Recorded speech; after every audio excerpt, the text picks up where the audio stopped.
brought to you by V-Guard.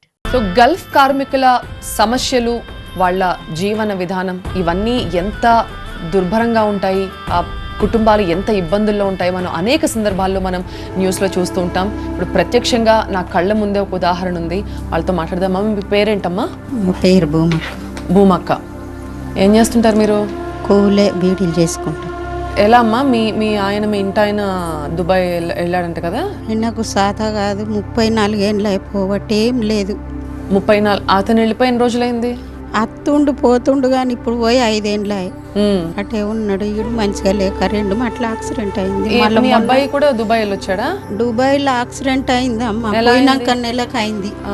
నెలకైతే company పైసలు పెట్టుకొని బతికిచ్చి తోలేసింది. Ready అంతా వలిగింది, ఇవన్నీ ఆపరేషన్. ఇప్పుడు ఇతను ఏం పని కూడా ఏం ఏడుగు ఇంత సెడ్ అన్న విండుకోరా చేతు, ఇదంతా రాడే ఉన్నది, నెత్తి లేత్తనే దింపుతుంది అనడానికి గట్లనే ఉంటుంది.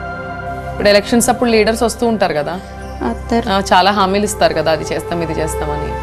మీకు ఏమన్నా డిమాండ్ ఉంటే అడగండి, మరి చేస్తారేమో చూద్దాం. చెప్పండి, మీ బాధ ఏంటో చెప్పండి వాళ్ళకి అర్థమయ్యేలాగా. ఈ బాధ ఏందమ్మా, తినబోతే తిండికే లేదు, ఏం లేదు. ఇల్లు ఉన్నది అంతే, ఏం లేదు. 2 పిల్లలు భార్య ఇడిచిపెట్టిపోయింది, యాక్సిడెంట్ అయిన తర్వాత ఆమె అత్తలేదు. ఇక నేనని పట్టుకొని వీడు ఉన్నది, బాధలు వాడు ఉన్నది. దావకంలో చూపిద్దామన్న రూపాయి లేదు, అట్లనే ఉంటుండు దావ మంచాల. ఈ బీడీలు కొన్నని వేసాన్ని బతికిచ్చుడు ఉన్నది. ఎంత సంపాదిస్తాం ఆ రోజుకు నువ్వు ఇక్కడ? ముందు ఏతుంటే బాగానే, కానీ ఇప్పుడు నాకు షుగరు బీపీ అన్నీ అయినాయి. 600 700కి ఎక్కాయి. నిజంగా ఎంత చాలా దుర్భరంగా ఉన్నాయి ఇక్కడ చాలా మంది జీవితాలు చూస్తుంటే. వాళ్ళకి ఏం చెప్పాలి, ప్రభుత్వాలని ఏం అడగాలో కూడా అర్థం కానంత ఒక అయోమయమైన పరిస్థితిలో ఇక్కడ గల్ఫ్ వలస కార్మికుల కుటుంబాలు ఉన్నాయి. మీ అబ్బాయి మాట్లాడతాడా అమ్మా? మాట్లాడతాడు కానీ మాటలు అంతే. ఒక్కొక్కసారి బాగా ఇట్లా తిక్క కత్తాడు, కోపం కత్తాడు అని బరోబ్బరి మాట్లాడాడు అంతే.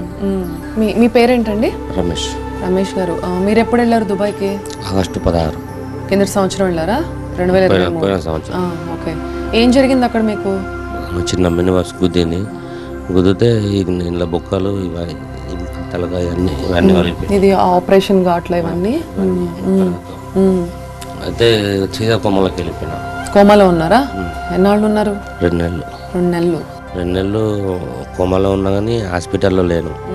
ఇక ఒక వారం రోజులకి డబ్బులు ఎక్కువ అవుతున్నాయని కంపెనీ తెచ్చి రూమ్లో పెట్టారా?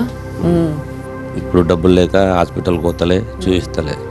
మరి అంత కష్టపడి అంత దూరం వెళ్ళి ఉద్యోగం చేసి ఇక్కడ తన వాళ్ళని హ్యాపీగా చూసుకుందాం అని అనుకున్నారు, కానీ అంతా రివర్స్ అయిపోయింది. ఇప్పుడు తనే మళ్ళీ తన తల్లి మీద ఆధారపడే పొజిషన్లో ప్రస్తుతం ఉన్నాడు.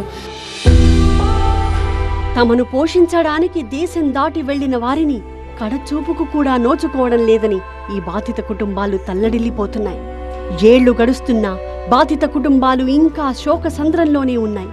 ఎడారి దేశం వెళ్లిన వారు 20 ఏళ్లు గడిచినా ఇంకా తిరిగి రాలేదు. అసలక్కడ బతికున్నారో లేదో కూడా తెలియదు.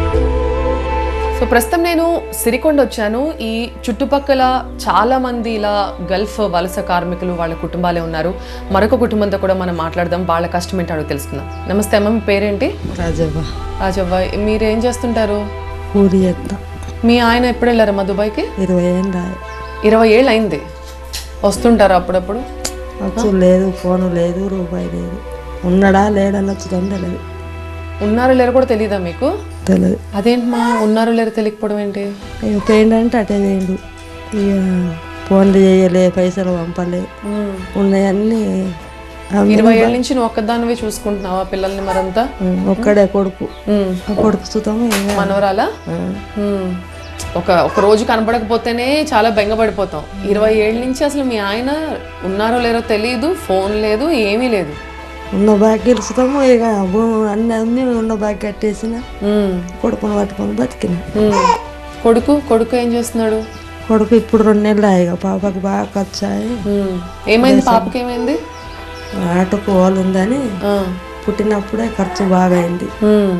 మరి ప్రభుత్వానికి ఏమైనా చెప్దాం అనుకుంటున్నాం అమ్మా, ఎందుకంటే ఎలక్షన్స్ వస్తున్నాయి, ఇప్పుడు లీడర్స్ అందరూ వస్తారు. అదే వాళ్ళ దయ, ఏమైనా సాయం చేస్తే చూస్తాం.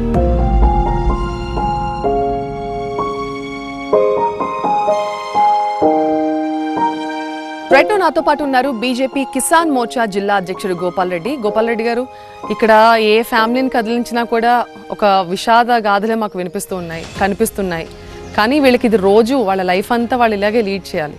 వీళ్ళకి ఏం చేయలేరు ఎవరుని? బోర్డు రావాలి, నిజంగా ఎవరు గల్ఫ్ వెళ్తున్నారు వాటి బోర్డు వస్తే వాటన్నిటిని వాళ్ళు రాస్తారు. రాసి వాళ్ళు ఎక్కడ ఎవరికి ఏ ప్రాబ్లం వచ్చింది, వాళ్ళకి ఏం చేయాలనేది ఒక ఆలోచన ఉంటేనే వీళ్ళందరూ బతుకులు బాగుపడతాయి. అనేక సందర్భాల్లో అనేక ఇబ్బందులు గల్ఫ్ కార్మికులు పడతా ఉన్నారు. అనేక సందర్భాల్లో అందరం కూడా దాని కొరకు పోరాటం చేసినాము. అయినప్పటికీ ఈ ప్రభుత్వాలు స్పందించడం లేదు. Brought to you by VGuard.